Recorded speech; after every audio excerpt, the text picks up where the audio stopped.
sure. It was like a hustle outside. I just because I wrote there and I was angry.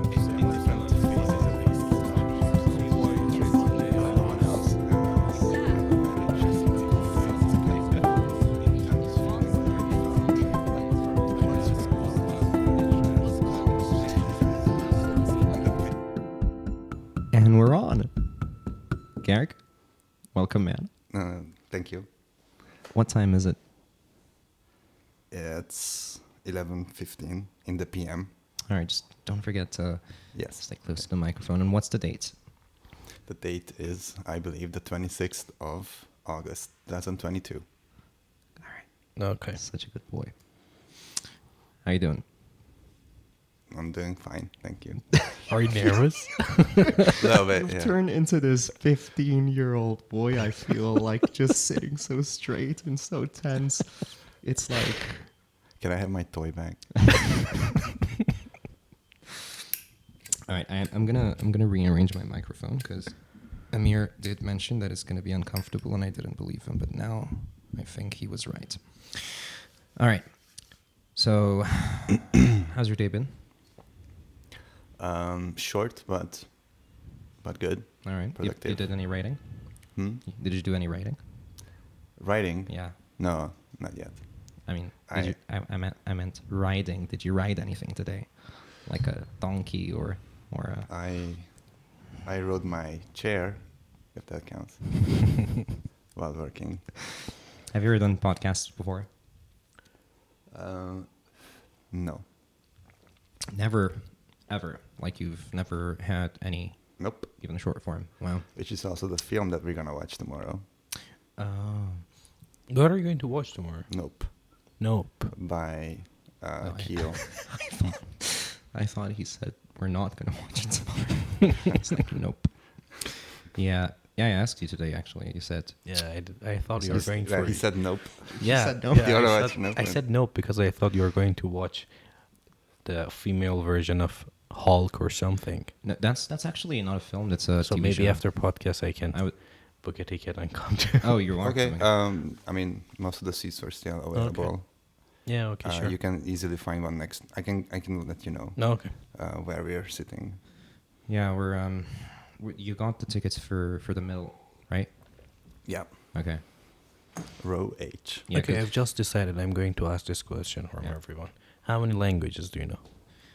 Well, Gargo knows like a trillion, I think, because he's Garrick? lived in a trillion countries. Yeah. Let's start with Sam. With me. We talked before. Oh, okay. Well, I know 4 Okay. fluently, Okay. more or less. Hungarian, which is my native tongue, and Japanese, English, and Turkish. Okay.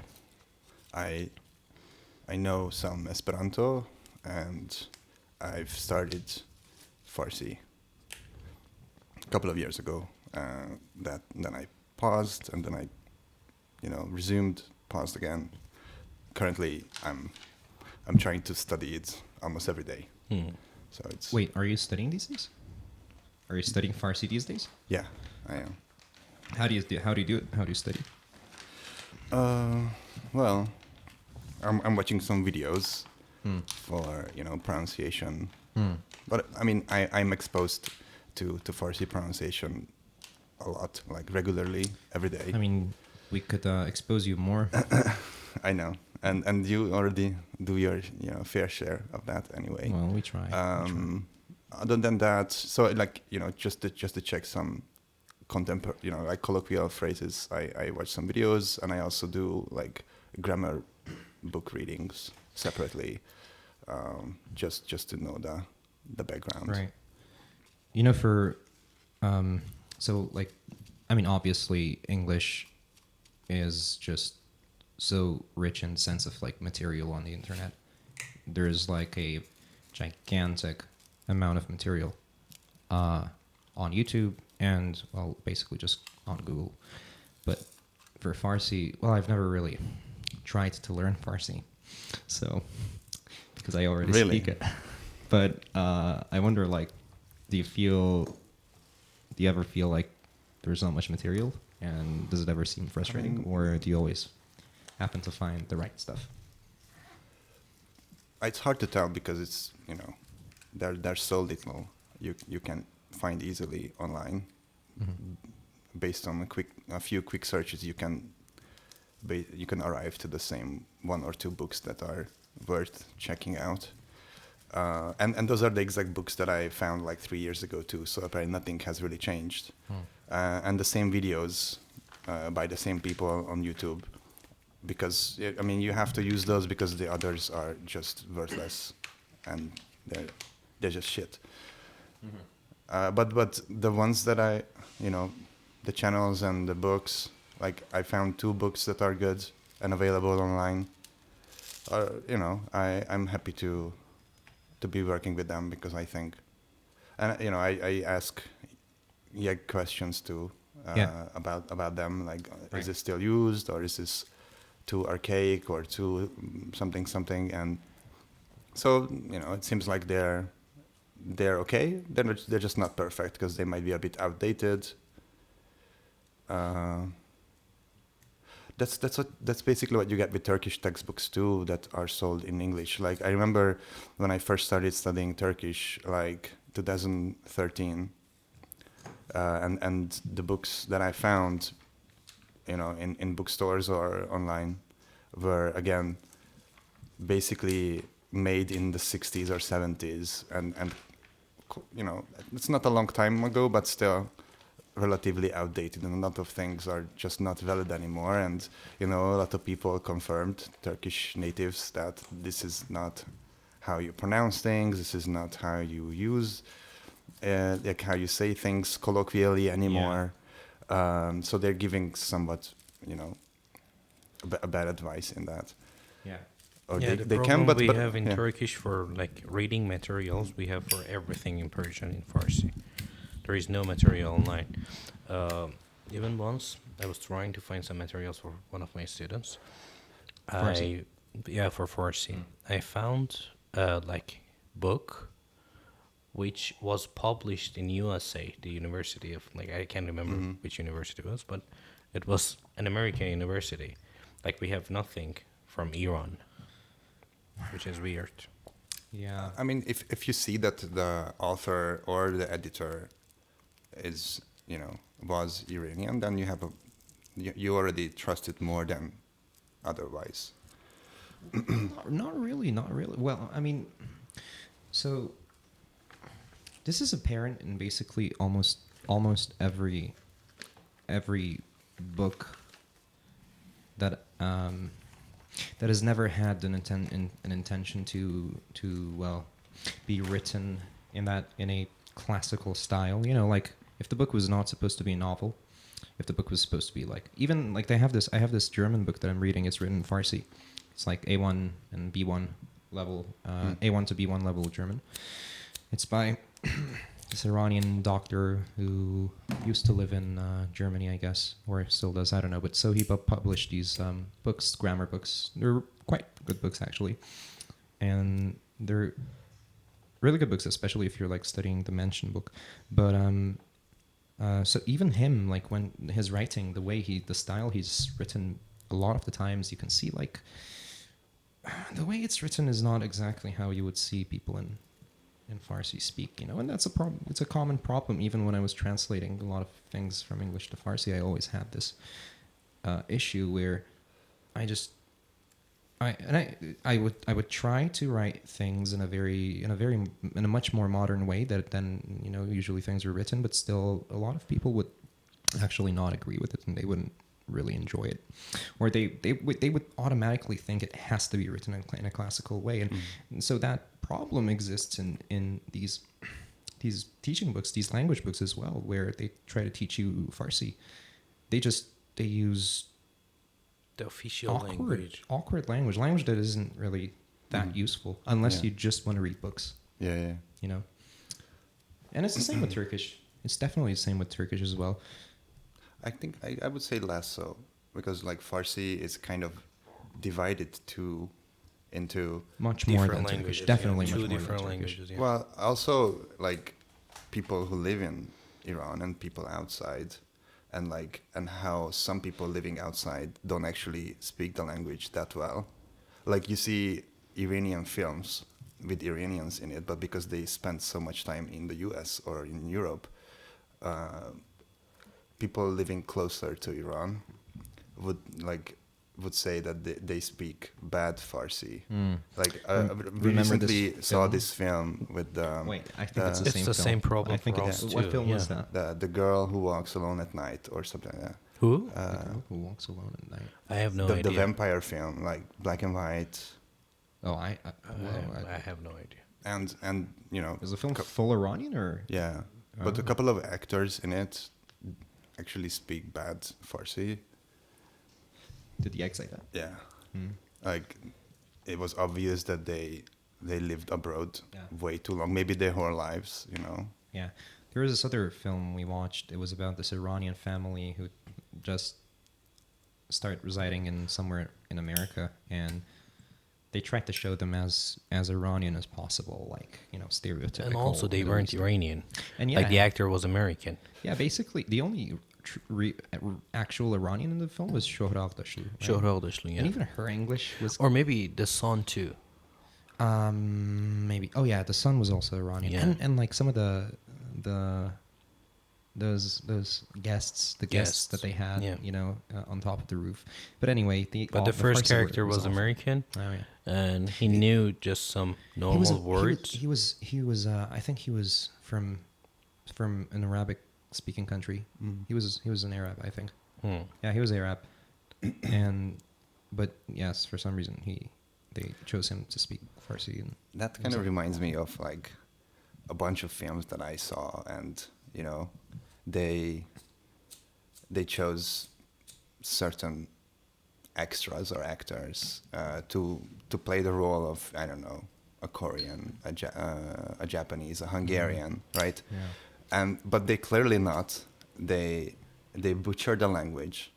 It's horrible, and it just, you know, raises the question why they couldn't go through the trouble of asking someone who speaks that language, or just finding like a person who's actually from there. Trying to sorry. get them closer to.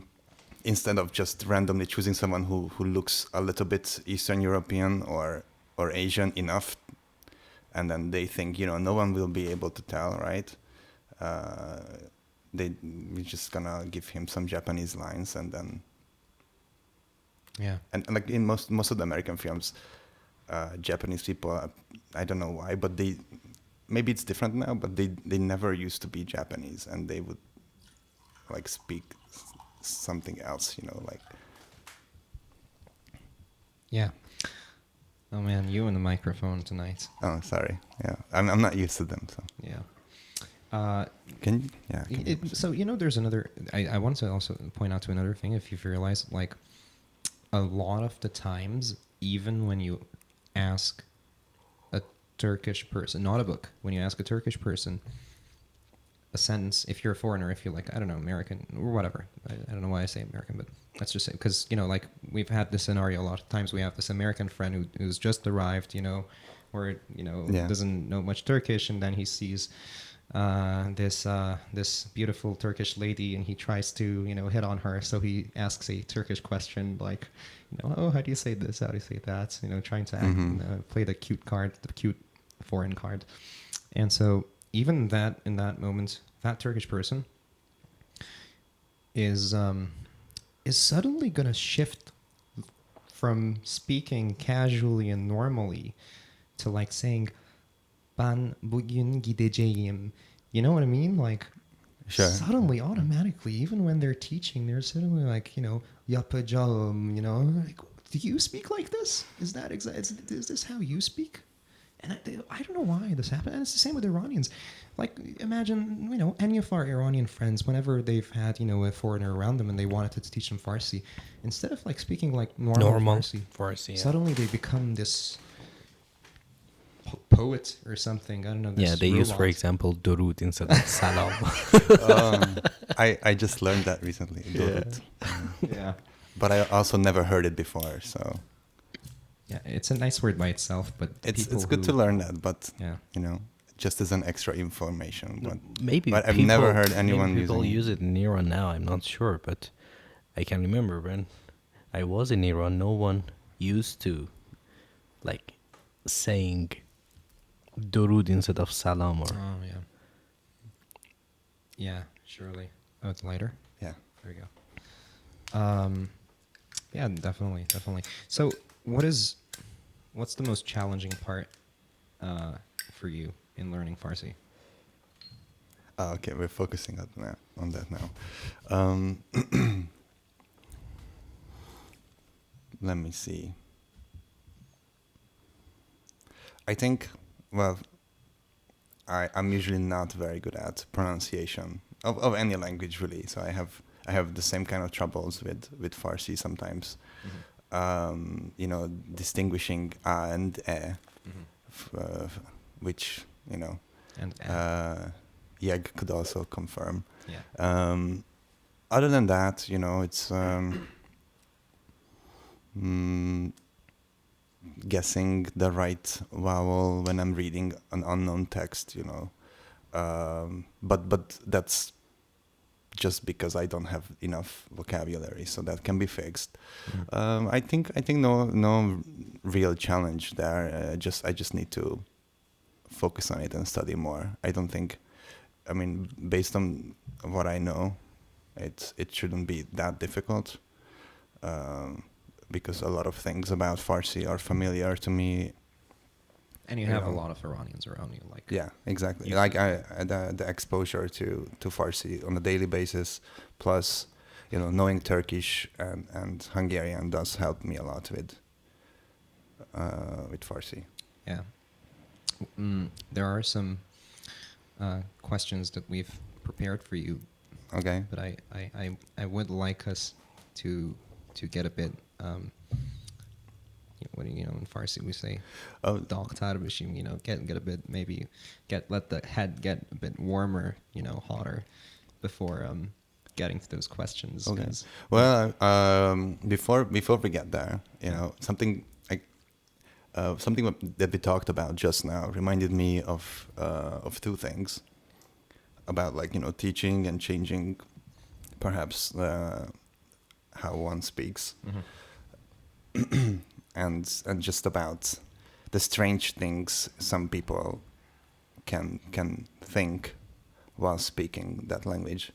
Well, I'm just gonna say one of them actually. Sure. So you know, recently we were in Paris or in France, and when we were flying back from this small town called Beauvais, which is like an hour and a half north from Paris. We were flying back to Budapest because our flight back to Ankara was from there, so we had to go back to Budapest first. And so there were quite a few Hungarians at the airport and on the plane too. And surprisingly, some of those people didn't speak any languages except Hungarian, like no English, not let alone French. Do most no, Hungarians speak English? Do the majority of them speak English, like Germany?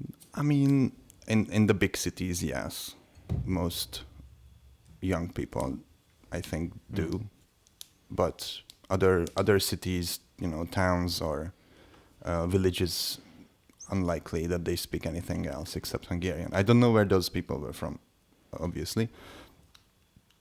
But so it was really funny and sad at the same time how. So it started at the airport when you check in your luggage, and they had some problems with the luggage. Like, I think it was too heavy or something. And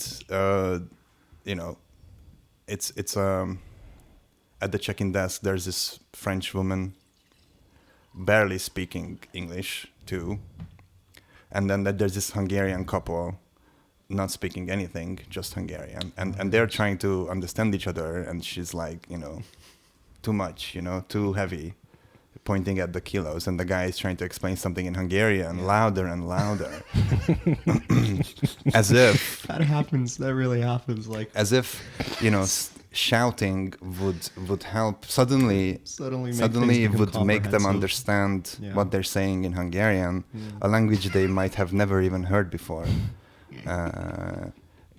That was just such a like comical scene out of like some kind of a film. Can you imitate the guy? Like no. Did you hear what he was saying? Not really, no. But like I heard that it was Hungarian, and I figured it was something about the weight. But we were having our own issues with the luggage, so I couldn't focus. But like I realized that like it just took me like a split second, or like from the corner of my eye, I was still seeing them and I was hearing that he's shouting something in Hungarian. But and I was just inside I was thinking, what a weird thing to like. What was he thinking? That she's gonna suddenly understand.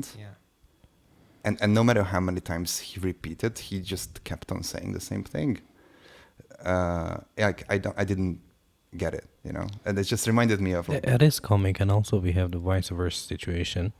Like for example, imagine in Turkey, someone doesn't know Turkish, and he or she asks a question in the street, like how can I get there, or to metro or somewhere else, and the people try to speak Turkish slower and slower and slower. Yeah, they're like it's like it changed something. Yeah, that's actually like the other thing that that this conversation reminded me of, which is about like speaking slow. There's this Hungarian joke where, like some guy in a village has like a neighbor who bought this next door summer house, maybe Austrian or something, doesn't speak Hungarian, and he wants to say something to him, but he doesn't understand Hungarian, so it's like, and then he says like, okay, I'm gonna speak very slowly to you so you understand. And then like the joke is about this, and then my dad loves this joke, and he always repeats this, and like shouting it or speaking it slowly and saying it slowly somehow doesn't change anything. In their heads, they think it might, like a child, they don't understand. It's not about the language; it's about them being stupid, right? And also, it is about the language, and they are the ones who are being stupid. And so when someone does such a thing, it's kind of offending for me. Like I get sad, mad. We have like sessiz cinema in Turkey, like pantomime. And even if you're speaking Turkish very well, while they're talking to a foreigner, they start using their hands as Italian people. Come on, I'm talking in Turkish. I'm fine. You don't have to show me. I usually don't give a shit. I just like they yell like şu an son buradan sen şunu söyleyeceksin. Anladın mı? I'm like ya tabii biliyorum tabii. İstersen bunu söyleyebilirim. İstersen de yani başka it's like your Turkish is better than the native one. It's I usually don't give a fuck. It's fun to fuck around with. For me, they like immediately switch to English if they have any English memories from like high school years. As soon as they see me, they immediately want to practice that, or they immediately try some English words because they just cannot imagine that I might know some Turkish. Yeah. Did I tell you this? Do you remember this story that I told you about this mutual friend of me and Paul? He went to Vaughan or somewhere. Yeah, he went. Yeah, he later on went to Vaughan. So he was at this. He didn't go to two. There was just one. This is literally the first time a person has made such a joke, and because you triggered it, now I'm just never gonna stop. So you turned some bad things on. So he was at this party or gathering or something at this church, and there were like American people and Turkish people, and he was not American, he was not Turkish, but he speaks perfect Turkish and perfect English.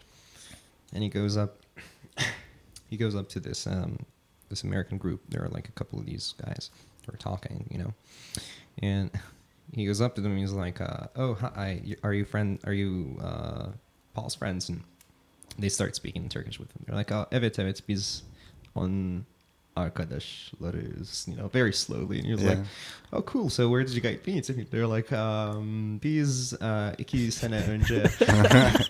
And then the funny thing is, this thing goes on for like maybe like a minute or something. He keeps speaking in English and they speak Turkish, and then suddenly he just gets really mad. And so at some point, this American dude asks a question in Turkish to him, and then he's like, fuck it. He just leaves the conversation. He doesn't answer the question. He just goes because he gets mad at them, like super mad at them. And then he was like, "Paul, your friends are so rude." Yeah, their brains get off when they're talking to someone foreigner. They can't use their brains. They can't listen even. Like that person is talking my language, so he's fine. I can speak English. Yeah, It's weird. yeah, it is. It is weird. It is weird. Humanity. Like this happens in Japan quite often actually, when I personally wanted to ask like directions, or I got lost, or I wanted to just ask anything on the street in Japanese, mind you, they would immediately, most of the time, just like back up a little bit and be like, "Sorry, I don't speak English," and then they just run away. And I don't know what happens in their brains, but that raises a lot of questions. Yeah, definitely. Like clearly they didn't hear anything what I said. Like in the back of their heads, they were like, "Oh, foreigner, I must speak English, but I can't because I'm too shy. So I'm just gonna go," even if the question itself was in Japanese.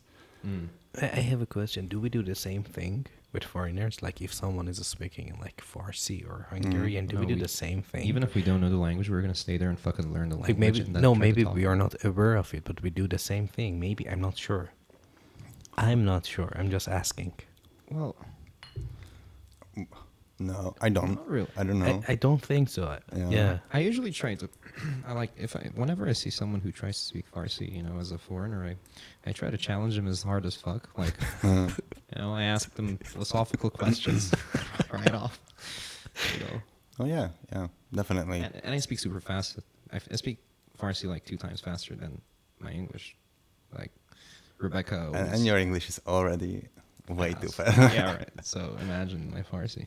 Yeah, Rebecca always like, man, Rebecca's Farsi, or Rebecca, I've talked about her, Right. with you, and her Farsi is perfect, and Better than us. yeah, she's got perfect Farsi, but she really struggles talking to me in Farsi. She says that you just speak too fast sometimes. It's too fast for me. And you know what? It was the same thing in Turkish for me until like right before I went to Izmir. And I lived in Izmir. A lot of the times when people spoke Turkish super fast, it would annoyingly sometimes be just not so easy to understand. But man, things have changed. I think it's been the same for you too, like compared to like a year ago. People speak super fast and I'm totally comfortable. I get every word. Every word that they say.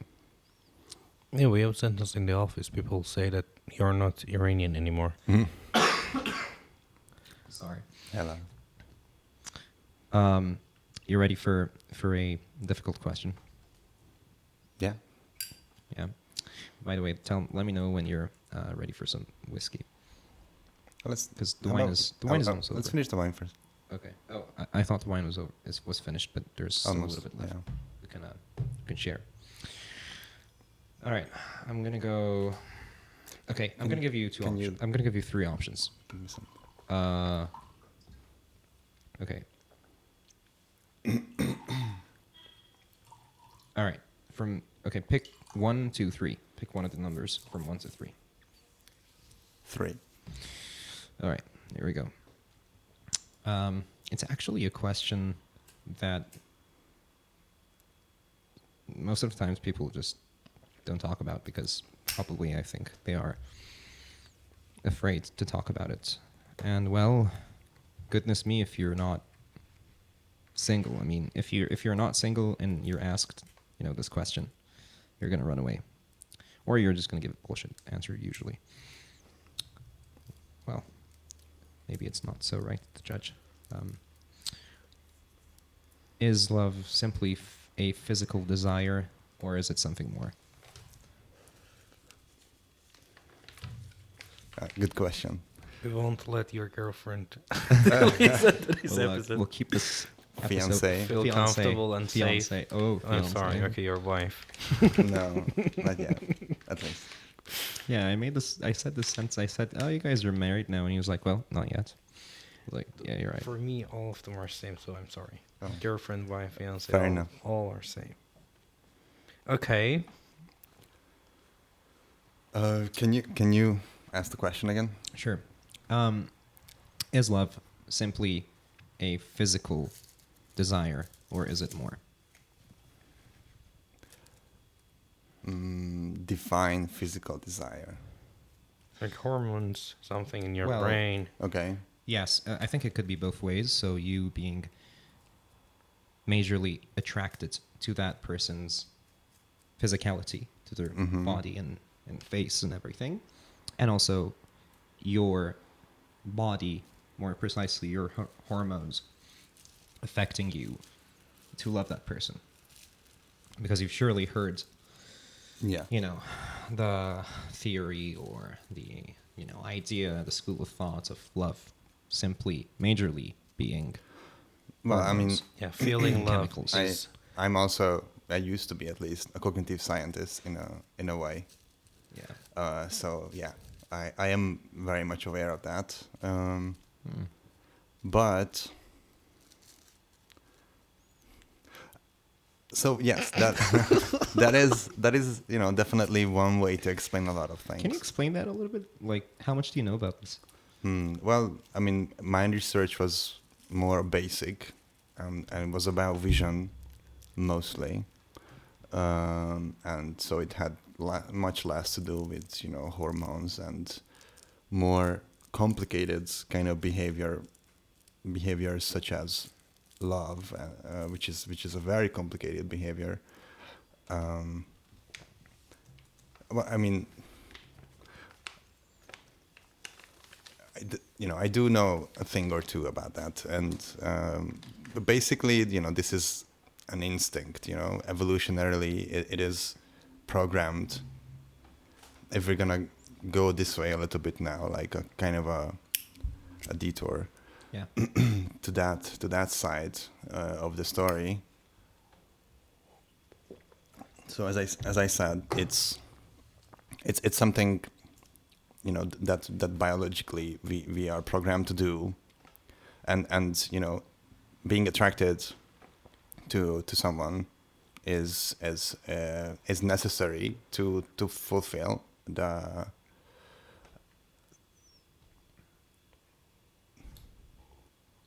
it fulfills a function that leads to reproduction, right? Right. It makes things easier, it makes things smoother, and it tricks our brain into this is what we should do. This is the person we should reproduce with because we love him or her, and that's perfect for evolution or biology, because then we are more likely to do that, and we sacrifice a lot of things for that to happen. Well, I'm talking. This is modern society that I'm talking about right now. Right. But in the background, there's this caveman kind of biology or ape kind of biology that's still working in us. When we choose mates, how do we choose them? It's just much more complicated these days, obviously. Right. But the basics are the same. Why we do it, how, and what it leads to, like why we want to reproduce, and why we find babies so cute, and so on and so forth. Those are very basic biological functions that just want to make sure that we continue the lineage, that humans don't go extinct. Okay, that's a part, but these days I think in most of the countries we have that problem. Um, we don't have enough young generation, so we have problem. So I think now love is something different, and people don't start a relationship to have a baby, a child, a kid, whatever. Yeah, that's what I And- meant when and you I mention- said it's Yeah. much more complex. Yeah, you mentioned something that it is another topic, that why do we feel love about someone? It's been a while that I'm thinking about something in my mind. We can say a theory.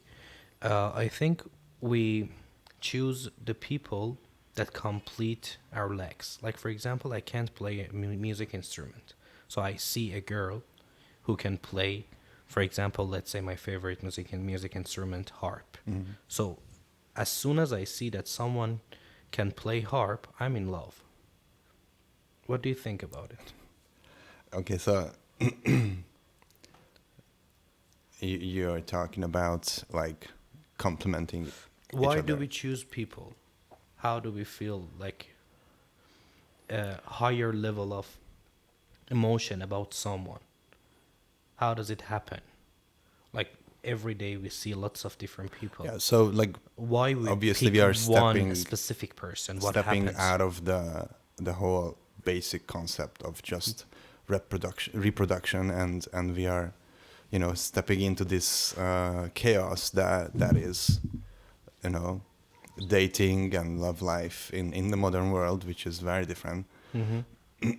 And I did preface this answer with that being the basics, and that is just one side of the story.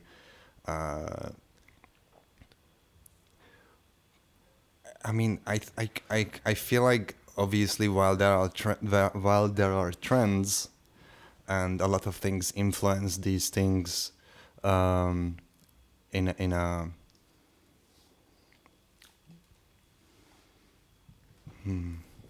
how to put this, like a lot of social media and films and books have influenced the process. There are such big personal, like individual differences in this, that it's I think almost impossible to explain it by just a few sentences. Like, I think everybody's preferences are very different for very different reasons. Hence, I don't think we can say just one thing about this and that would be true for everybody else, Oh, exactly. Like that's Like, just looking at the three of us, I can already tell, and that and we get along. We have a lot of things in common, but yet we are so different in a lot of ways too. And love life being one of them. We are so different in terms of choosing a person or any other aspects of that. It's definitely one of the most fascinating topics or concepts that exists, I think, and it's so fascinating for so many different reasons that I might even not remember to be able to like remember all of them to say them, but like one of them would be the fact that, well, as you said, it changes from person to person so much. So in one person, the psychological aspect could be the dominant part, the dominant and potent and effective side of of why a person falls in love with someone. For another person, it could merely be that person is just fucking horny and they just fall in love. But of course, that also has a psychological reason Well- in that person's head. So, like, why they just rush into these things, right? Like, that has, and we can talk about, like, childhood traumas and parents raising the child this way or that way, or Yeah. And breakups I think affecting it is people. more complicated. We are talking about person to person, but for each person, time to time Yeah. could make a difference. Even yeah, exactly. It's as I said, this is just a very fascinating, and also and the other thing is, it's one of those subjects where, well, in any culture, first of all, in any culture or language, it is the same problem or the same problems that we have that we see, but also in every culture and every language, it also changes color, and it has a very different side. There is a very different side of Yeah. it. That sometimes doesn't exist in one culture and then doesn't exist in another culture. It's sometimes in some languages you express it better, some feelings of love, and then some of them you don't express them as well. And then love affects your art. It affects, of course, if you are a person of art, it affects your art. Or if you're a person, well, who is really fucking hardworking, it's going to affect on how hard you work or how much you work. It's just such a rich subject, such a rich problem, I would say, and it's always enjoyable to think about it and to try to dig as deep as you can. And speaking of, like, the cultures, like, you can notice how personal these things are. The more You want some ice, by the way? good, yeah. No ice? No ice. Okay. Yeah, sorry for cutting you off. I'm done.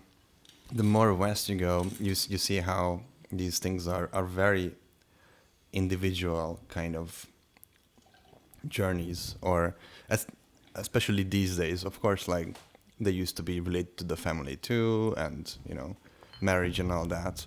But even in those times, it was much more about the community and the family when you went to the East.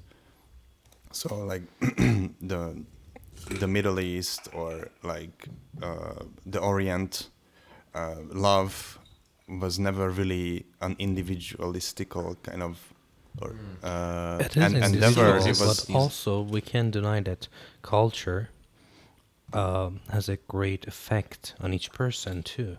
That's why, like, in a specific country, let's say Middle East countries, marriage is in a way which in European countries or America or Canada people would laugh to that strategy of finding love, marriage, and blah blah. So this is culture.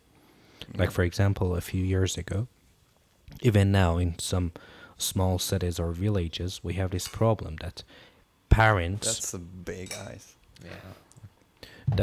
parents choose someone for their children. It happens. So this is culture. And still also to that this day, and Oh, also yeah, that person definitely. is in a cage which was made by his or her parents. So culture is important. And these are the things, the package of these kind of problems and all of them. I think there is no love. And I think we choose someone and then we start loving that person. Like, if I wait for a week, I may change my mind and I start a relationship with someone else. But we choose someone and then we keep going. We accept all the advantages and disadvantages of that person's personality. We can have a relationship with thousands of people, but that poetic love doesn't exist. So you're talking about, like, limerence here, I think, like the beginning of love or relationships. Yeah. Usually comes with this kind of semi-obsessive state, and yeah, that's an interesting subject, and it makes you commit to that person. I can Makes you call committed. it addiction to that person. Yeah, and that's, you know, that's also, that also makes sense in a lot of ways, you know. that you have to start that way, because if you start as you, like, with the state of being like, oh, we're already like 50 years married kind of state, that wouldn't work in the beginning, right? Okay, but you also like in the beginning is beginning, always okay, but also in important. the beginning, we have something that activates our dopamine, which is curiosity about that person. I want to find out every details that Yeah. I want to know. The curiosity keeps you moving forward, understand something about that person, and then as soon as you know everything, you may choose two different ways. One of them is keep going, continuing that relationship with that person, because you think, okay, the disadvantages of that person is not important for me. I can handle it, it's fine. Or you may cut it out and just start something new. But But first of all, again, you're choosing. I don't think like- it's possible to know anyone fully at all, because you're forgetting about the time aspect of things. People that person will change change, yeah, definitely. all the time, and so even if you wanted to know everything, like, okay, let's say you wanted to know everything about their personal history from the time they were born, about their family, their lineage, their dreams and hopes, and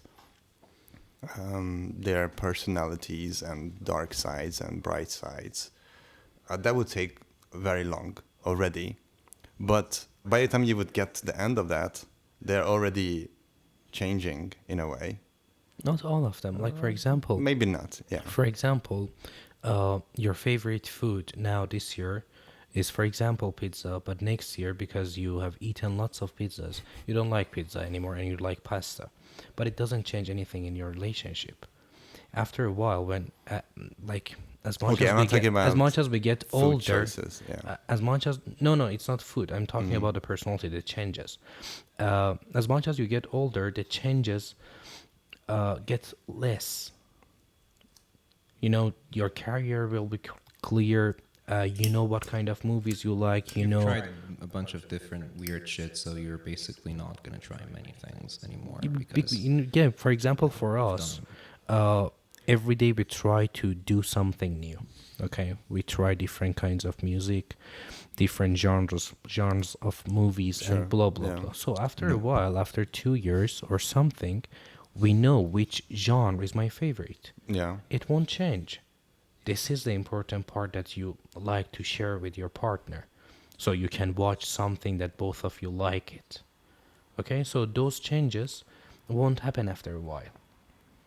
For a reason, because we've, you know, you and For- hopefully the partner together, you know, you found something that is really worthwhile to watch. Hopefully, You yeah. know, good films, good shows, good music, like quality stuff.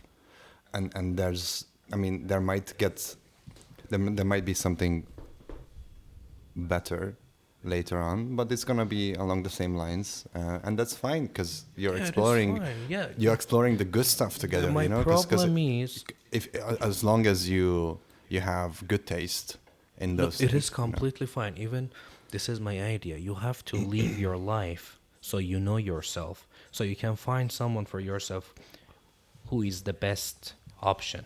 Okay. But the problem is people normally don't live their lives, so they don't know themselves. So they just try different people to know themselves. That is the problem. Yeah. That's why I mean, telling- ideally, you I'm shouldn't do That's that. why I'm saying that there is no poetic love that you find someone and you don't think about anything else. It doesn't work. Yeah, because after the first months or years pass by, you will realize that, you know, the obsession kind of wears off, and then you'll find yourself not being a person you didn't want to be, or you're not where you wanted to be. So you gotta work on that too. You can't let that go and try to like transform yourself to the person your partner wants you to be, but you should just be who you are, and if they're like that, then you should be together. Yeah, when you Because that's the most important thing, you gotta embrace yourself as you are, as much as possible, and then also know what you want and enjoy life on your own too, and then you can have this you can have a meaningful relationship. Yeah, when you don't know yourself, when you don't live your life, when you don't have any experience, when you don't know even your favorite like drink, then when you start a relationship, you're so scared of losing that person because that person is leading your life. That's why even if you're not happy, you don't dare finishing that relationship. I mean, I know I've been there. Yeah. And I've been there, and I realized that it's so unhealthy for both parties, actually. Speaking of the unhealthy part, this is exactly one of the problems that I personally have. It sometimes turns into a dilemma. And it's mostly actually a dilemma, I would say, and sometimes it feels like a paradox. And you know how annoying paradoxes can be because, well, they're paradoxes, and they just don't make sense in either way. And so it's that, and just, hold on a second. Yeah, I did this in the first episode too. I was like talking in the middle of talking. I had to like lick, my cigarette paper. Sam, put your pants back on. It's weird. It's getting really weird. Yeah, that's it's the drawback of not having video on the podcast. You can say any kind of shit you want, and people could believe it. Like for instance, right now you're grabbing your own crotch, dude. Leave your own crotch. What you do? Stop pressing it. You're gonna hurt yourself, man. The damn lighter. So there you go. Oh, thanks. That was very nice. More than welcome. We're back on the air, guys.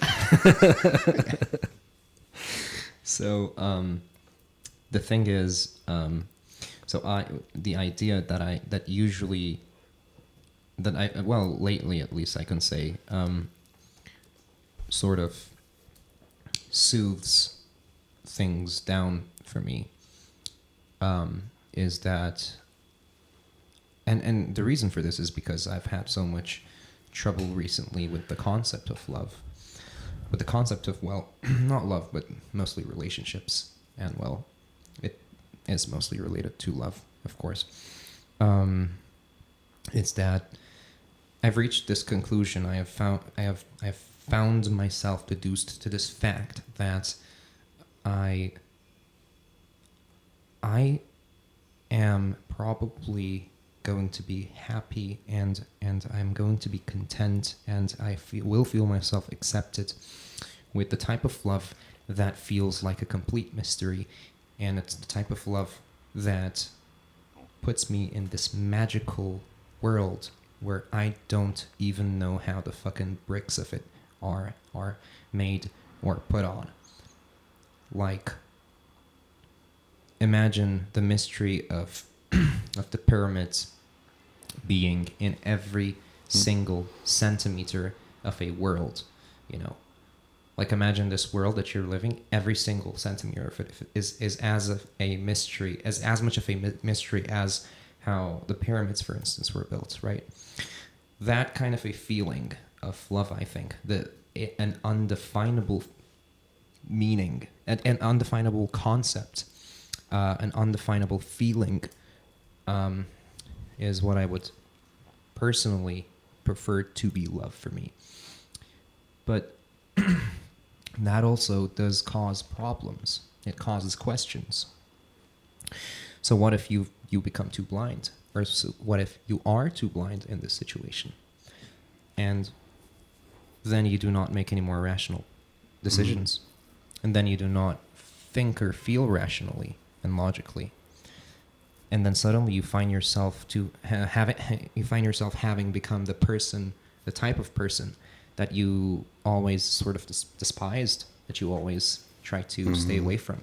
I mean, that's a quite frequent trap, and I feel like a lot of people fall into that, What? including myself. Like, Oh. yeah, This mystery at least box. previously, just getting lost in that kind of Isn't it kind of like mysterious. Isn't it kind of like when we always like say, I wish I was just careless about so many things. I wish I was just fucking stupid. Isn't it kind of like that? That's my dream. Well, yeah. Isn't it kind of, I wish. don't you think the day that you truly fall in love with someone, the day that someone finally manages to drive you fucking nuts, I think it's basically it doesn't happen anymore. well, I hope.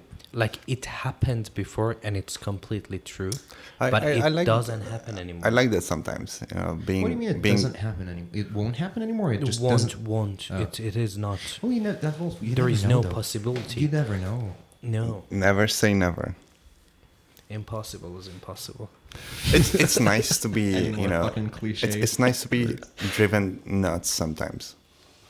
It is super good. I wish. Well, the only way that I can accept that Because no one has ever managed except Jag in my entire life, basically. can you get closer to the mic when Yeah, you're saying sure. that so she can hear that in full quality? And it's Especially when interesting. you were It's saying interesting.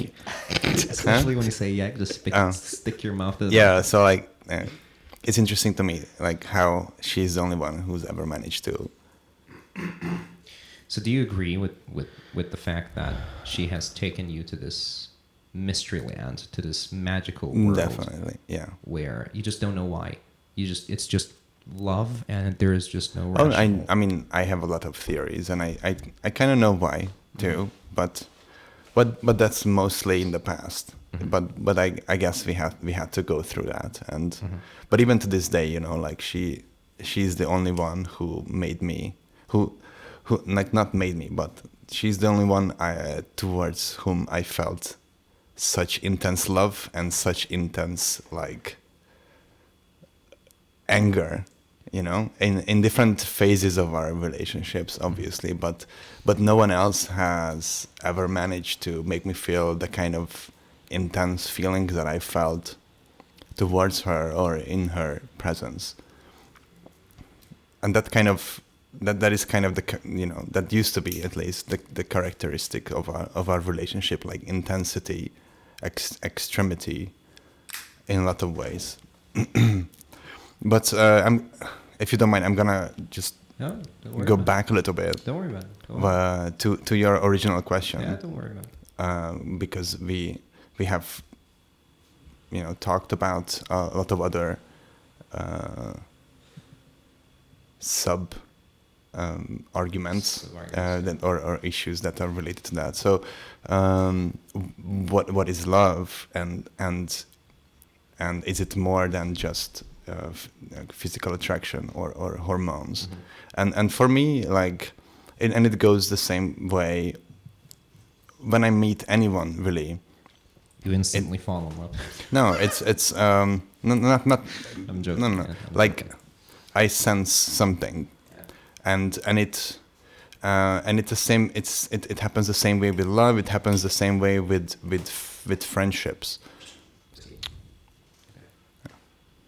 I still have. All right. Like, and there's always a distinction between the two, but they always come with a click. Yeah. And I instantly know that this person is gonna be Thank you. The right kind of companion for me in different ways, you know. And it doesn't take long. It takes maybe 5 seconds, 10 seconds, a minute, tops. Oh my god. Sorry. You know what I mean? Like I meet a person, and it has been proven to me, you know, if not hundreds but dozens of times. Meeting someone for the first time, just sharing a few words and thoughts, and I know instantly that, you know, we're gonna be such good friends, and I haven't been proven wrong. I think maybe only in 1 or 2 cases, for certain reasons in the past. I don't know, like 20 years since I've been actively social, and that's interesting to me, that's how I sort of explain love to, especially in the,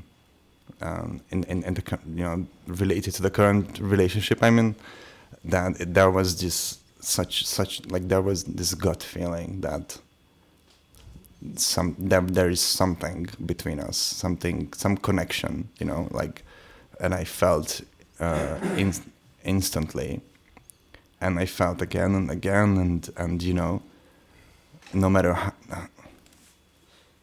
how many times we tried to end it, it was still there, and we both felt it. So it was something, I think, a bit more than just hormones and love in the very, you know, traditional sense, I guess. But I don't know what it is. Like it's hard to explain. It's just some kind of a feeling of a connection that is just there, and it's almost impossible to take away. I do have. I think both of you would agree with me that even though the hormone part of it is, well, completely scientific and it's very much proven, if I'm not wrong, it is proven, right? The hormone part. It's not like a hypothesis. It's a theory. It's proven, right? So, yeah, but I mean, it's still a theory. Everything is still a theory.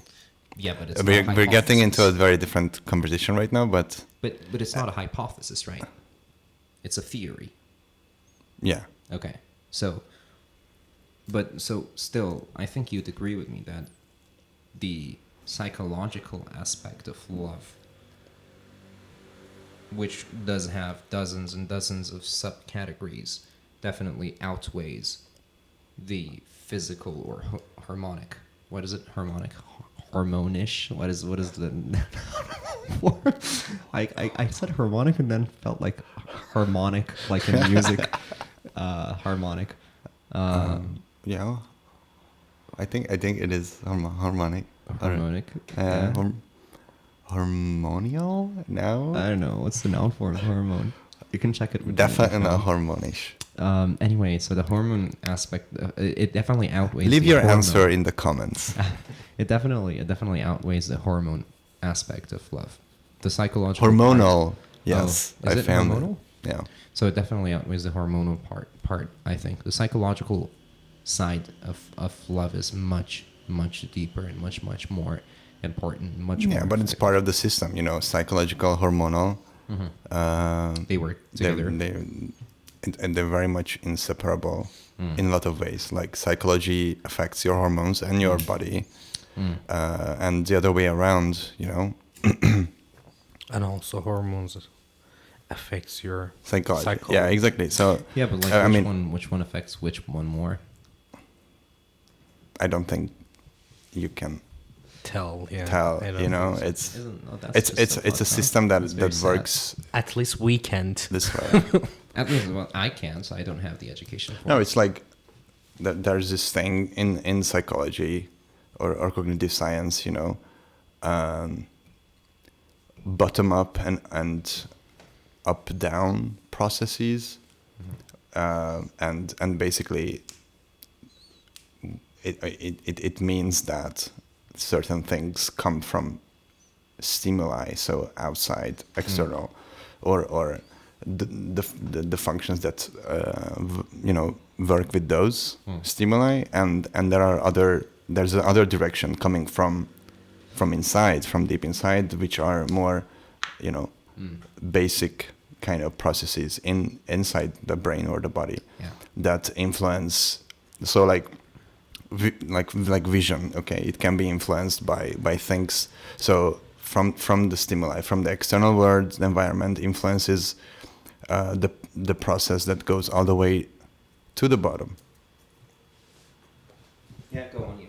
Yeah, and vice versa. Things. That's fine. Yeah. There's no problem.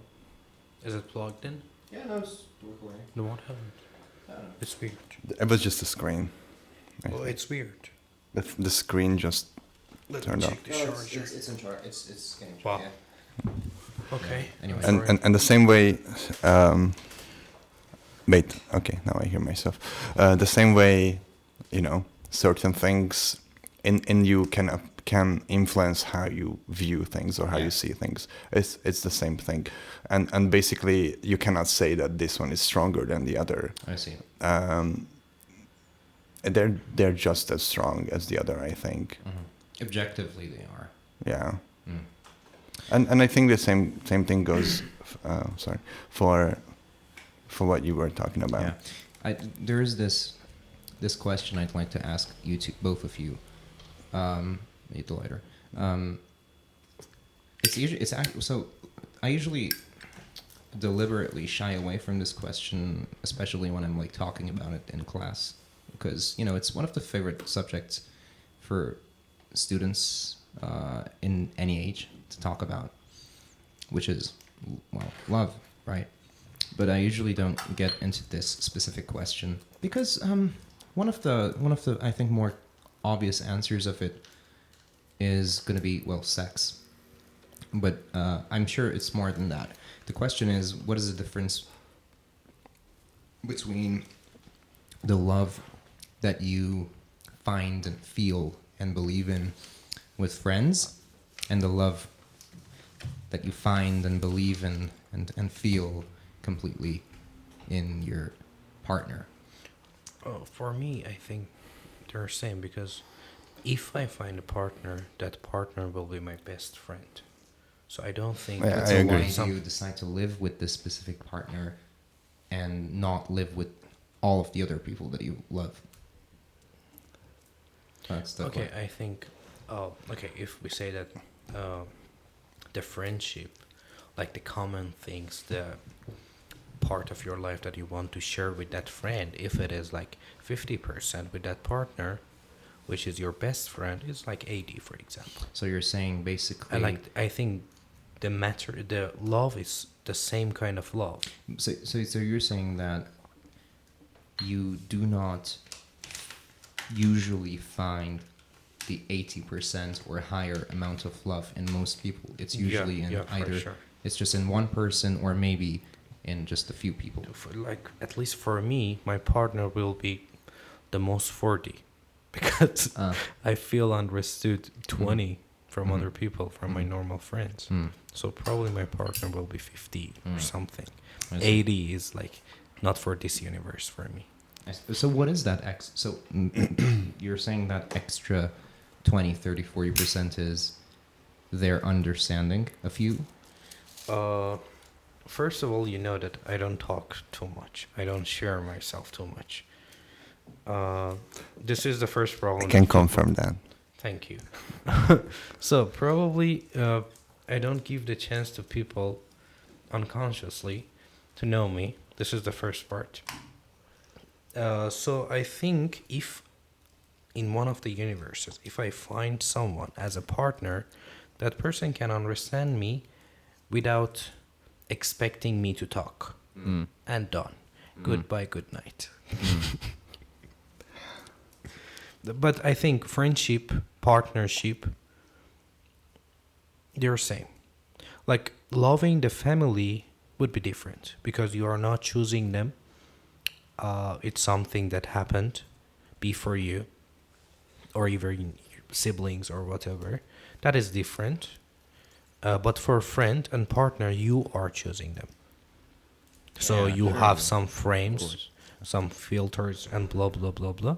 So I think that percentage changes the partner and friend. What if there is a person, a friend that you find, either girl or boy, I'm not gay. who, yeah, exactly.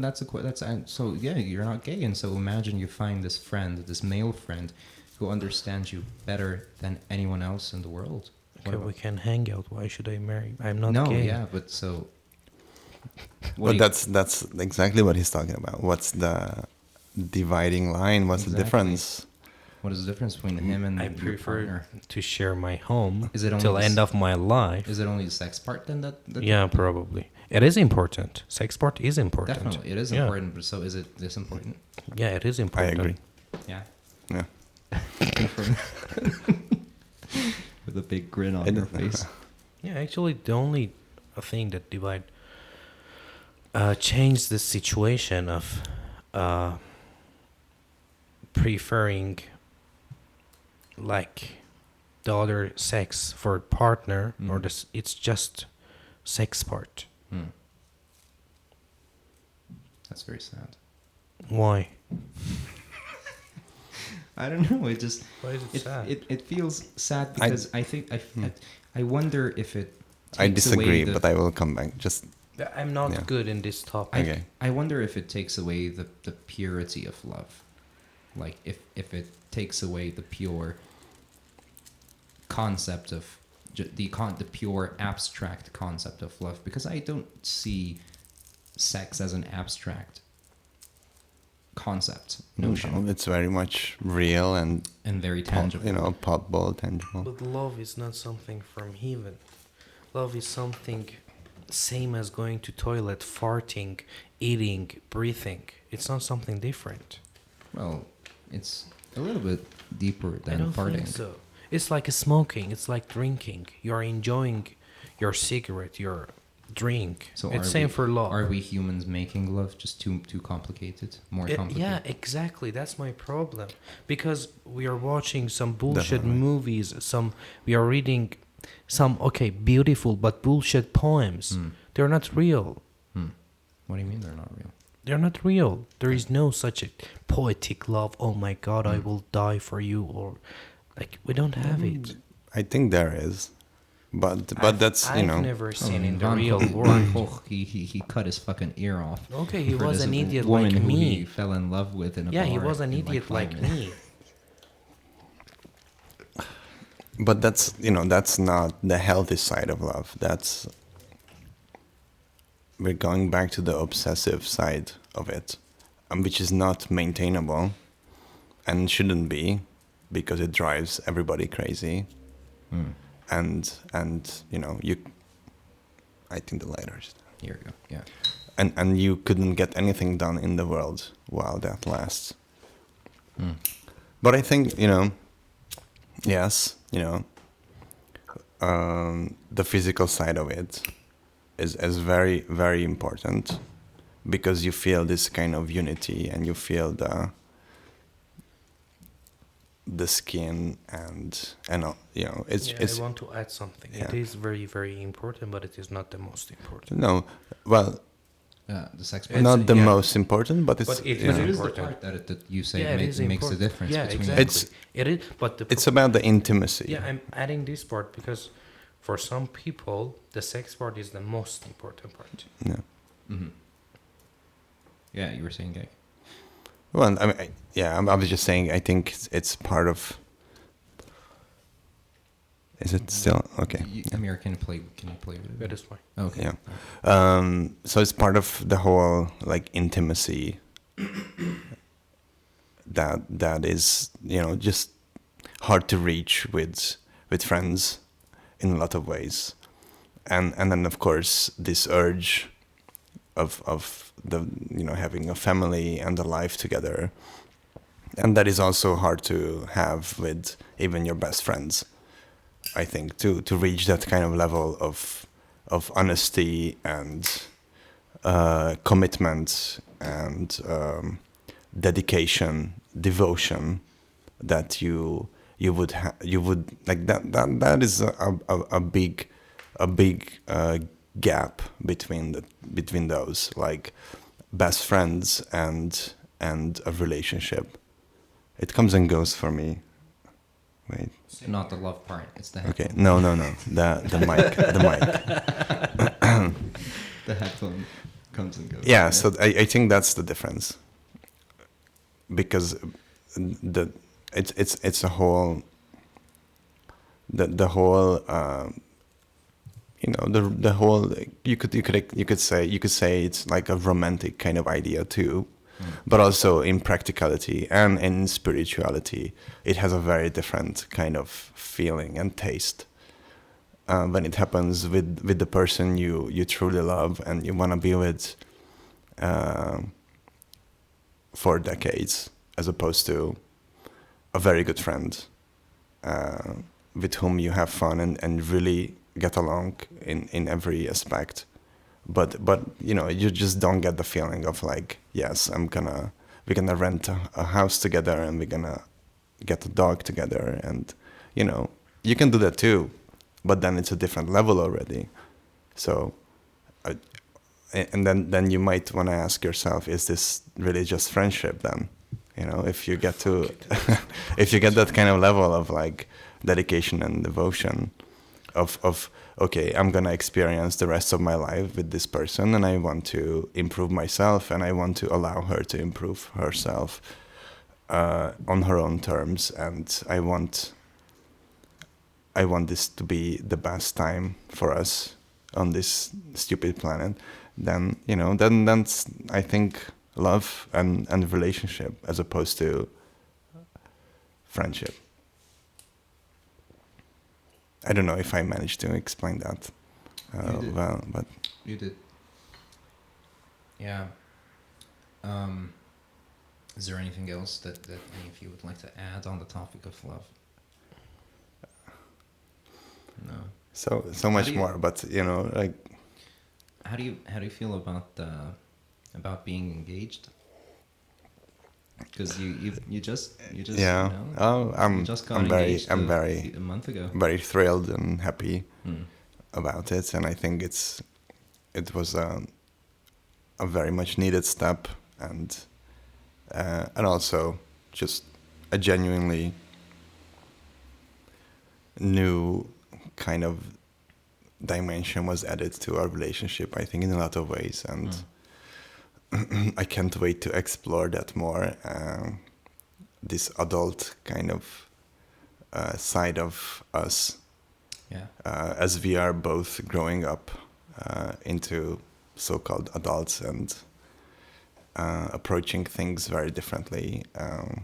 Yeah, it's gonna be very interesting, and I'm ready for it. I think we both are, and can't wait to just see it through. Yeah. Do you see yourself Never getting ever. engaged? No. Or why not? No, How do you know? I don't know. I'm so scared of this topic. Well, I can say that I don't see myself ever getting unless I turn crazy like Van Gogh. I don't see myself getting engaged. I might see myself spiritually getting engaged to a person, but What do you mean by that? feeling completely, what's the word, devoted Right. to that person, and determined to make myself and that person happy every single day, each and every day. But on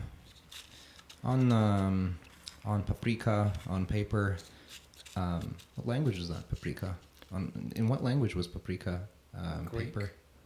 Paprika is Arabic. pepper in Hungarian, but Maybe, I don't know. Anyway, but on paper, and getting engaged or getting married, it's something that I very heavily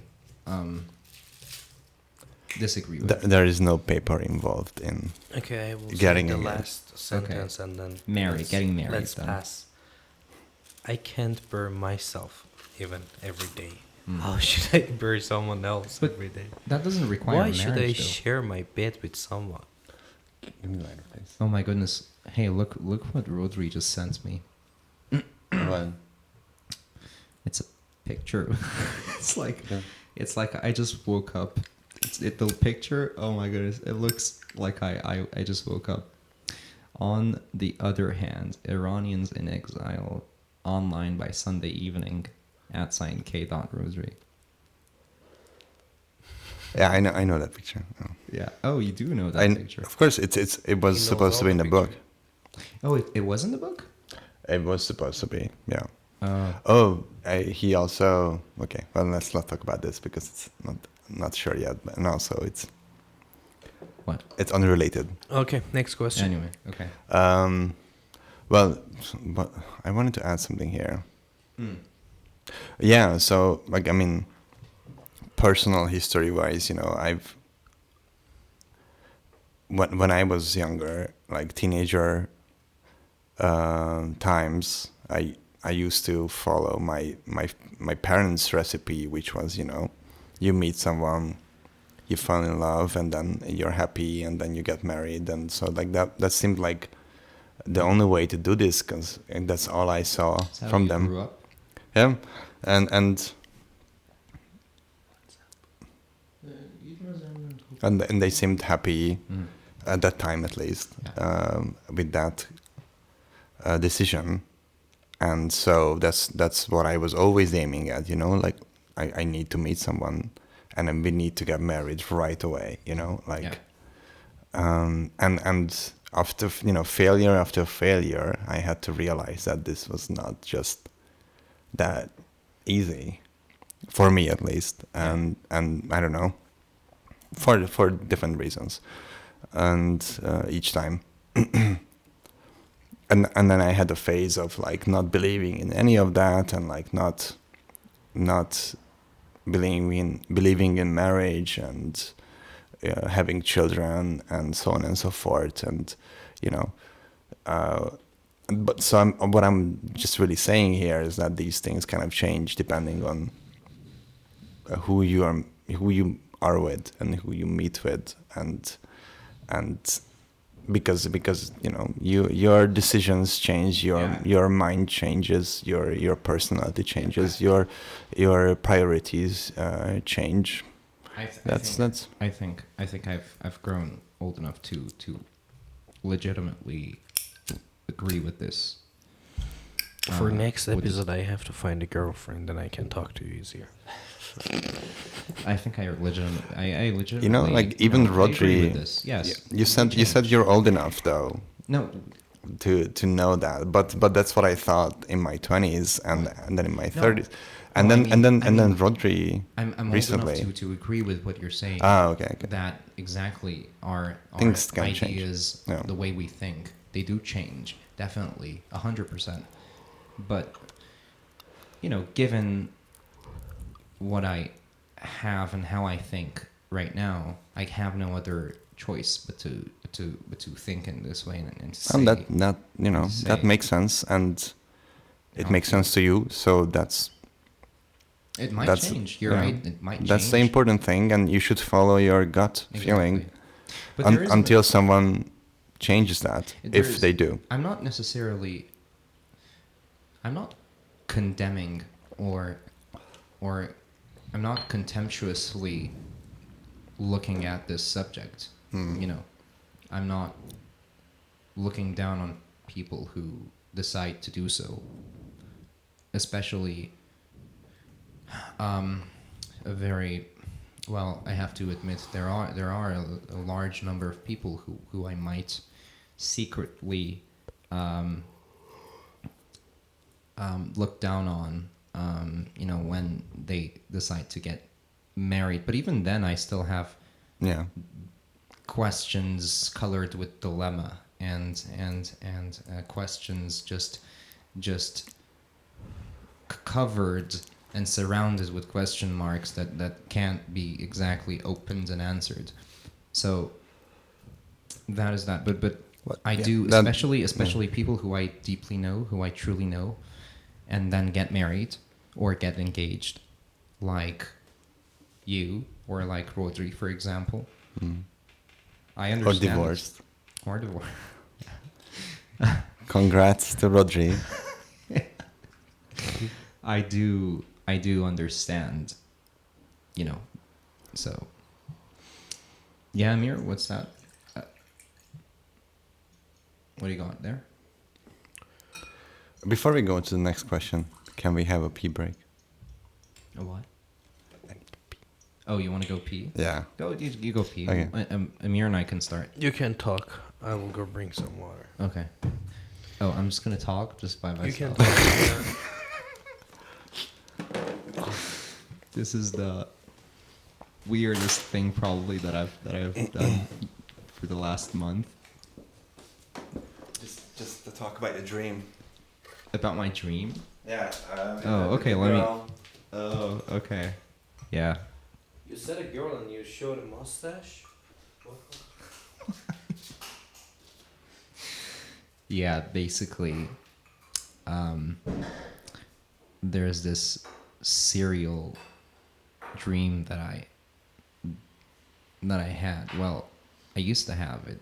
I had this dream I think like 3 or 4 times in 3-4 different timelines of my life. Like they weren't exactly like in a short period or they weren't that constant, you would say. But interestingly, excusez-moi, interestingly, they were quite all the same with just slight twists. So starts with I don't even know why I'm like explaining this dream. I seriously have no idea, and I hope I don't regret it later. So basically, I'm in this. I'm in the sea with somewhere. I don't know. I don't even know where it is, where the location is. And I'm with my parents, and probably my brother is there too. And I'm swimming, and the weather is really sunny, and it's really fun. It's really weird doing this, Gaga. Like I'm just talking to myself, basically, telling a dream. And so, you remember the dream, right? And suddenly, the sun just goes away, it disappears, and my parents and all the people in the sea disappear, and it's just me alone. And you want to test your microphone to see if you can hear yourself? Hello. Yes. Okay. And suddenly I find myself completely alone in the sea. It's really cloudy and dark, but I see this island really close to me suddenly, and I swim to it. And there's this cottage-like place. It's like a cottage or a house or something, relatively big. And I enter, and when I enter, as soon as I enter, on my right side, even though it's like a big place, well, relatively big place, even though it's like a cottage, still it's like a giant cottage, you would say. And so I'm on the right side. There's this big hall, right? This big salon, and it's a dining room, actually. It's literally a dining room, and there's one of these long tables, Okay. along the living room or a dining hall, and I see. Were you swimming? What did you Yeah, I was swimming. Yeah, and suddenly things like get dark and everybody disappears, and then I see this island. I swim to it, and then there's this house. I enter the house. As soon as I enter the house, on the right side, The ball. Ball? Ball. on the right side, there's this room. I enter the room. It's a dining room. At the other end of the dining room, it's like a long table, like one of those fancy long tables, right? there's this guy. 1 2 1 2. You hear yourself? Okay. There's this guy, like, holding his hands together, and he's looking at me, and he is pitch black. He's wearing a black suit, and his face is black. No eyes, no mouth, nothing. And I he's love just that looking dream. at me. I'm actually putting that into my story. Yeah. Uh, And so I run away, and when I get out of the cottage, I see this small boat that wasn't there in the beginning, but now it is there. Kind of saves my life. So saved your ass. well, kind of. So I get on it, and I start rowing away. And in a blink of an eye, suddenly I find myself next to my grandma's apartment. So I feel relieved, and I run to the entrance of the apartment. Esfahan? In Isfahan. I open the door. Well, I ring I ring the door, and she opens it, and then I enter. I go upstairs. I knock on the door, and the motherfucker is there, and he opens the door for me, and then he kills me, and I have the same dream again, and the same thing happens, but then the third time I get smart, Yeah. and for some reason, somehow, I have a knife with me this time, like I'm prepared. Again, in your dream, you haven't. The third time, I have a knife with me. So when I knock on my grandma's door and the motherfucker opens the door, I kill the guy with the knife. The fourth time I have this dream, and each of these dreams, like each of these times, they happen in like a half a year, 1 year gap. Like, so it's that's the interesting part. But like this time, I have the knife. love it. I love this part. I have the knife. Favorite episode. I have the knife in my hands. I know he's gonna open the door, and I'm gonna kill him. But it's your grandma. No, I open the door, and the fucker. Even better. No, he knows I have a knife, so he grabs my arms, and he takes the knife, and he kills me with the same knife that I killed him.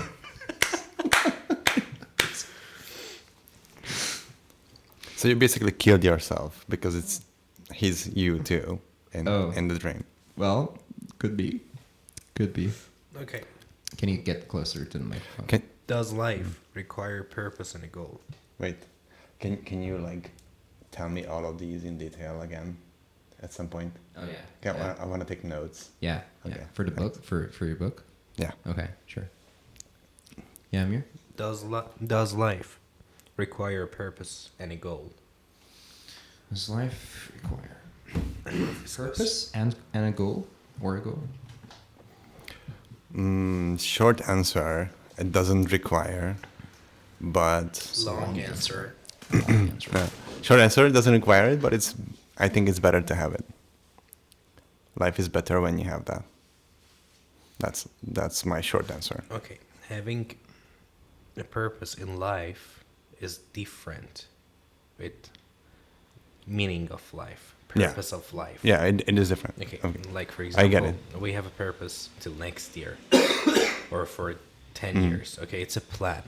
But Yeah. what is the purpose of your life? Is it a requirement? No. I mean, it can't be a requirement because otherwise, most of the people will be dead, right? Clearly, it's not a requirement because most people they don't have goals, or their goals are not considered goals in my book. Well, Okay, so maybe we should start with defining what goals are. right. I think maybe I don't know. Right, because don't forget, there is a very distinguishable line between. Well, first of all, I have to say it's not that we never have purpose, even when we are at the deadest part of our. Okay, so maybe my definition of goals and purposes are way off, and Yeah, because- I think you're right. Okay, everybody has a purpose and goal, but those are not for me. Like Yeah. for example, some people's goal is going to heaven, Yeah, but for us, it's not a goal. yeah, okay. Well, also, if you fully say that you just don't have any purpose in life, like I say so, I say that there is no exact purpose in life. Still, there are two things. Well, firstly, finding a certain type of purpose that keeps you moving on, keeps you going on. Which you have found. Sure, yes. Which for me is it's one main thing and then a number of tiny things. But also, it's the other thing is acknowledging and not acknowledging the person who says there is merely no purpose in life. I think just hasn't really acknowledged the fact that some of the things that they know as purpose, yes, they do not follow, but there are like a ton of things that are known and called as purpose, and they just don't acknowledge it. And they could be the slightest of things. For instance, it could be the purpose of continuing to breathe. That's a purpose. Technically, it is a purpose, right? Having children. That's a little bit different. I mean, the okay. purpose of not starving to death. Okay, no one has. I mean, Eating it's food. rare that someone thought of that under regular circumstances, right? But it's technically like purpose. okay, my purpose is to keep breathing, or my purpose is to not starving. Yeah, there are circumstances where you They have are not. where you have to think of why that. you want to be alive when there's no goal? Why are you scared of not breathing or starving? Well, that's a different topic, though. Again, we are talking like we eat food, we breathe because we want something. I think If we don't want something, why are we alive? That's what I'm saying. Like under normal circumstances, those cannot be goals. But under they're not goals. They're purpose. There's very weird circumstances, like you're in a concentration camp or you're stuck in a submarine. Those are very much the only goals you have. Not starving to death, not drowning.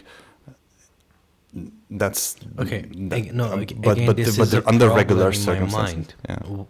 Like for example, let's say zombies attack. Okay. Which We can don't- happen any moment. Yeah. I hope. We don't have enough food. We don't have enough clean water to drink. Okay. But why we are fighting to be alive? What is the purpose of that? Why? could be a number. Why It's- do it's we an love instinct. being alive a lot?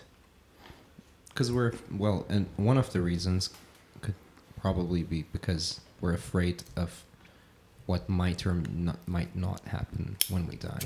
Because for me, death is lovely. I love it, but I don't want to finish it before understanding love. I have my meaning for my life. I know why I'm trying to What is that? feed myself. There is a miracle. Life is a miracle for me. Okay, so I'm trying to use my time to enjoy and learn, and then I can experience death too. I mean, I can but agree for with that. most of the people that they are just going to their workplace to make some money, to buy food, No. and then pay the rent and the bills, and then sleep, and then go to workplace, and the same cycle. Why? That's the perfect type of purpose Because that would well, make you forget about so many things. Yeah, because they never asked this question. Why they do this? Because they never face this question. Even if they have, they would say, I don't know, just Having children, having a nice family. I have to be there for my That's what they would children. say. Yeah, as you said, or I have to pay off the mortgage, or I have to do this and that. Or like, it's a religious. my wife would be sad, or my husband would be sad, and they would come up with all these bullshit reasons or answers that I agree, not really answering the question why they should really do this. I think it's, I think of it as a journey that I didn't start. My parents started for me, and I have it. I'm on it. Might as well see where it goes. Because I'm not sure if I will have a second chance. Maybe I will, maybe I won't. But because I don't know, I want to I want to explore as much as I can while I'm here, you know, and, you know, figure things out, see, you know, push the limits of. Here you go. Thanks. Of, you know, in all these possible ways, you know, physically, mentally, psychologically, spiritually. I want to explore all these things and culturally, linguistically, because there's so much to explore inside and outside. External travelings, internal travelings, so on and so forth. And I think it's endless. And but it is, there is improvement and there is learning and understanding more and more. And I think that's a lovely journey to have, and especially if you have companions in that journey who might help you with that, you know, and explain things to you when you're lost along the way. That is what I would say the goal of life in like as a big picture, to experience as much as you can in different ways, because you may or may not be able to you know, later on, once you're dead. Just as we can't say that love is merely psychological or merely hormonal. You remembered. Oh yeah, I have a good memory. It's I think it's very important to point out that staying alive is not merely related to having purpose, but it's also this secret feeling of hope, this secretly sometimes highly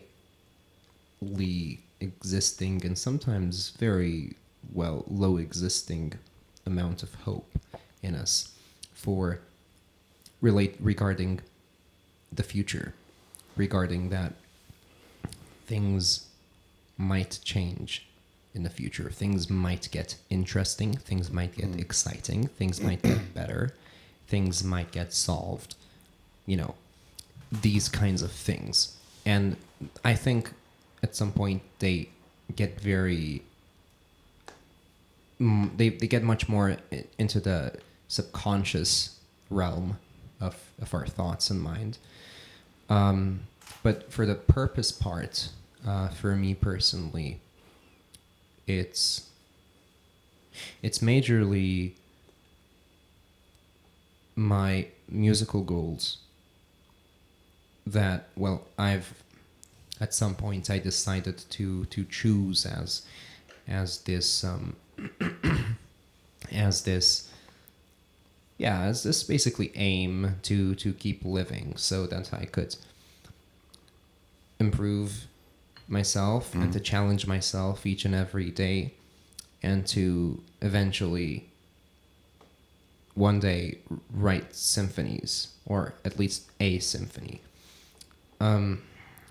And alongside this goal either being reached or not being reached, or at least having an attempt to reach this goal, I do have these moments that cause sub purposes, such as, well, getting to know this person better, learning language, getting better at chess, going from one country to another, and these tiny things and these small things, you know, because in the end, well, we have to live in a way that would be ideal to us, right? Because the moment I think that we lose these tiny purposes and goals things tend to get more existential, more nihilistic, and more suicidal. And they eventually will even damage and maybe even to start annihilating the main purpose that we have, which for me it would be music, for you it would be writing, for you it would be... What is it these days? What is it for you these days? Still a lot. What is it? Can you... Still, there are a lot. Yeah, but what's the main thing? Theater, So for maybe? me it's music, for him it's writing. What is it for you? Doing whatever I want. Like in a year, I can do theater. Then I can write my book. Then I can finish one of my photography projects. I have a lot. Sure, I don't but have what's one the because main I mean thing? there is no one main thing. That shouldn't Because or not necessarily. because has of to be. my mental disorder, I can't focus on one thing. So I need to change it because I get bored so easily. So I need to change the projects. I need to change the progress, whatever we call it. I can't focus on something. Like for example, I've started learning music recently. Maybe Thanks. a year later I focus on music more, like for a month, 6 months, a year or something. But again, I have to change it. Like for example, we can say science part. In science part, I've been researching on brain, cognitive, blah blah blah blah. But now I'm just focusing on programming and coding because I have to change it. You know, this kind of reminds me of a conversation we had recently. You With, and I? no, well, that too, but most recently with Yag about goals and so. And so I like how to basically the topic was how to maintain something that's so far away and that's your ideal. Like, I want to be this, I want to be that, I want to become this, I want to do this and that. and you know, all these examples are just so far away and big, and they depend on so many small things, so many different steps. And what I told her basically was that the goal, the ideal is not important really. I mean, it could be in the back of your mind or not. Reaching it or not is not the point. Going towards it is the point. An ideal, by definition, I think, can never be reached and should never be reached, because even if you do so, you're just gonna start something else. It's not like that's some kind of especially for those who are willing to go that far. It's not gonna satisfy them. They're going to start a new project, a new thing almost immediately.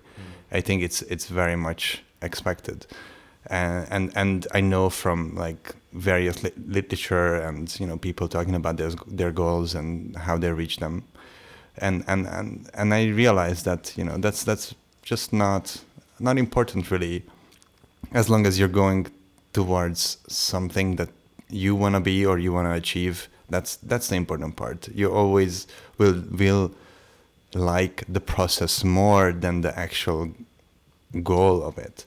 And there are so many. The conclusion is not as satisfying as the process. Yeah, exactly. Like, and I, you know, we talked about several examples, like becoming, you know, publishing your first book. Writing that book is the big deal, is what you're gonna miss, not. And once you reach that, like, then what? You know, I'm gonna start writing a new book because that's what you enjoy, the writing part. Or, you know, talking about sex, you know, you enjoy the sex part. Not when you come. And then there's orgasm, or then there's the end, and then what you miss more is getting back into it again. Not you're not missing the end of it, you know, or life. Have you noticed how crazy it is when you come, you reach this nihilistic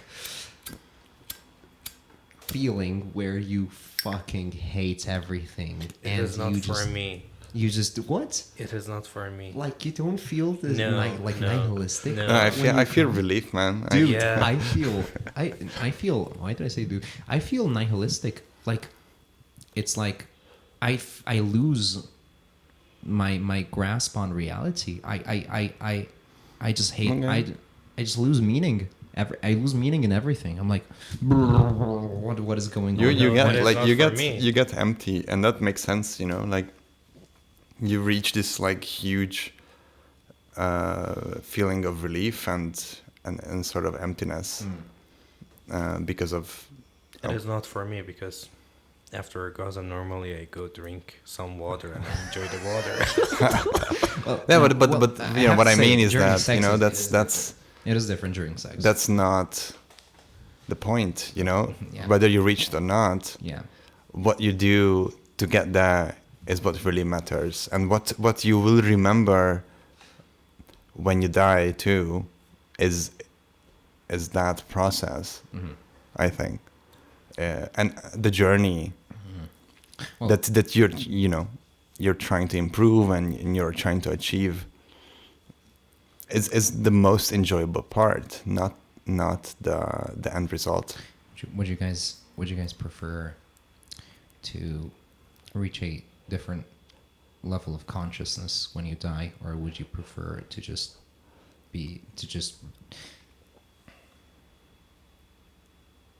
enter nothingness and just become nothing? Both are fine for me.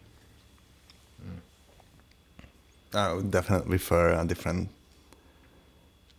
type of consciousness or level of consciousness if I had the choice, but I don't. So I don't think I do, at least. I solve that problem in another ideology. If I'm living my life in a way that I like, so I don't care what happens next. I really don't care. Yeah. Well, that's the whole idea, right? To explore every aspect of your life to the fullest, or as much as you're allowed to, so that you won't have regrets and Yeah. you won't feel like, I didn't do this, I didn't try that. Yeah, it doesn't matter if I start a new life in reincarnation. If there is nothing, I will be like nothing. Some soil for flowers. It is doesn't matter. a romantic I'm fine. idea, though. Like, and Romantic idea is something going that a to lot of heaven. people entertain every once in a while, right? That What? you're reborn into a different kind of being or a different person, even, and it's like you still remember something, but you don't exactly. Well, the movie I Origins was beautiful in that sense. Do you remember the movie? Do you remember we watched it? Yeah, together. yeah, yeah. It was beautiful. It was a beautiful idea. Yeah, God bless him. The director. I loved the song more. Dust Off. Have you watched the OA? Away. The OA. So D is the article and OA, 2 letters. Yeah. No. What does OA stand for? Boy, what was that? I can't remember what OA stands for. Oblivion, Annihilation. I don't remember what it stands for really, but it's the same actress Actress, which one? from I Origins. I think, was she French or was she Argentine? Brit Marling. No, not the French girl. Oh. I think she's American. Brit Marling. The girl he ended up marrying Oh, okay. The girl, in I Origins. Okay, which one? He married twice. Yeah, no. In that No, movie. the second other girl. one, the second, The first the girl or the second neuroscientist. one? Was The she a second one. neuroscientist? The second one. Yeah. I don't care about the second Anyway, one. I was in love with the first one. they made this amazing series, which is also very, very interesting. Like, I'm not gonna tell anything about it because scene- you have to see. The scene in I Origins where he's standing in front of the elevator with the girl, and then suddenly she starts Orgasm. screaming. Yeah. Holy shit! That was. And I'm very happy. I'm very happy, that you guys told us about this film. It was a really good film. And She tends to make good films. She has several more good ones, I think. By the way, what did No. Yeg how did she feel about the podcast? She seemed to be interested. Yeah, about it. Yeah. But I guess she had her doubts. I don't know. Yeah. We'll see. Yeah. I'm sure she's gonna come and join you next week. Oh, nächste Woche. Well, I mean, this week is pretty much done. It is. And then tomorrow, the film, and then we might go out or something. And Yeah. but I think she's up for it. She likes, like, she has this side of her when she's like, she just wants to be comfortable and, you know, not interact with anybody, even with me sometimes. But she's also a curious person, and she's also very much into challenges and doing new things and different things. Yeah. Well.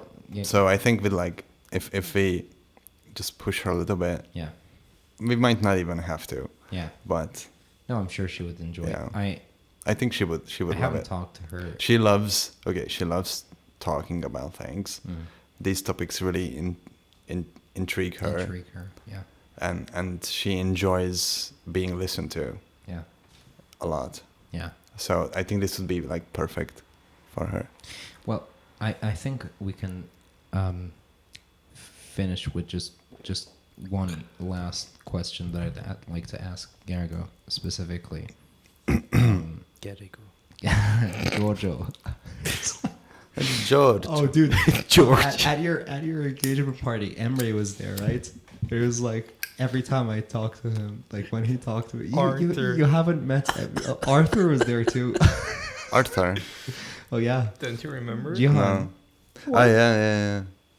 Rodri. Yeah, Okay, Jihan okay. was there. Anyway, but like I bumped into him, when Jihan. Yeah. On the way here. and when I oh okay, yeah, he lives close by. Yeah, Close by. he lives on Shimshek. Yeah. I saw Emre, and the moment I saw Emre, I remember this night. It was not far away. It was like a few months ago. It was just maybe like 3-4 months ago, and he was like,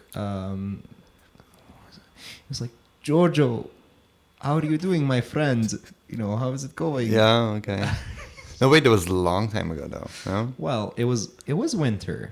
Yeah, it was more than a few months ago. I think it was like a year and a half, maybe. No, it was when it was Okay, just last winter. It was then? last winter. Okay. It was this night that we were at Sakal with Okay. Victor and I don't remember because it happens too often for me. well, Okay, it was No, New wait, Year. we It was were New in Year Michigan. then.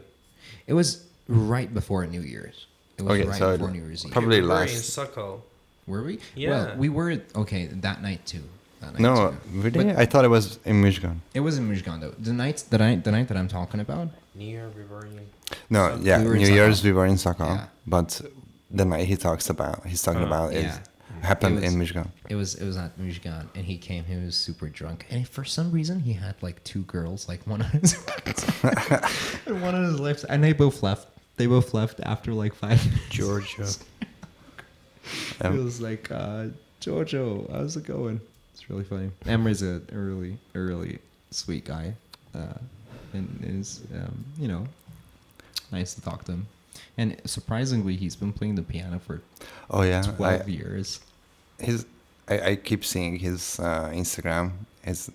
He plays well, I think. I don't have it. I don't know. I haven't. I've I'll never. checked show you it. later. You should show me his Instagram Okay. after the podcast. So my question is, Shoot. well, how is In writing sex. going, and what are your plans for the next couple of months for writing? Okay, writing I think is going well. I've been writing this sort of fictional autobiography for the past 10 months now. 10 months. Or 11 maybe.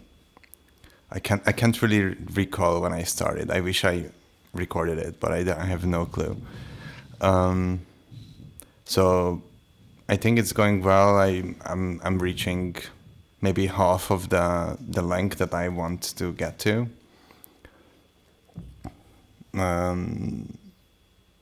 It's interesting even to reread for me because it very much tells me how I felt at different stages of my sort of development in the last year, because I include a lot of personal elements and poetry and feelings, thoughts about my personal life, also about politics and how I feel about different topics. The main topic has always been time and life and death, and I think that's going to stay that way. I have worked less than I wanted to this summer because of vacations and other things, but I think it's going well. I liked the recent additions to the text that I have made in the past week or so, ever since we came back from Bodrum. And I hope it's going to remain that way. And what's going to happen in the future with writing? The same thing, basically this is an experiment, really. Who knows, actually? My experiment is to just write whatever I feel like as much as possible and as frequently as possible, and that inevitably makes me want to write about my feelings and thoughts at that very moment, because I don't really have a plot, or at least nothing too strict. And I think that's good for its purpose. I don't know how readable it is or how understandable it is for a third party, but we'll just have to see. It is still an ongoing experiment, and I'm very much enjoying it, personally. So I think that's the most important thing about it. That I love continuing it and adding more and more thoughts and feelings. As for what will happen to it, I have no clue. Okay. Well, I'm hoping to finish. I'm hoping to finish it at some point, and then have some test readers and assistance with editing it, in order to perhaps send it to a publisher one day. It's not necessary at all, and I haven't decided if I'm going to do that yet, but there's a chance I will think that maybe I should send it out. I don't know. Yeah. The most important thing for me right now is just to keep on writing.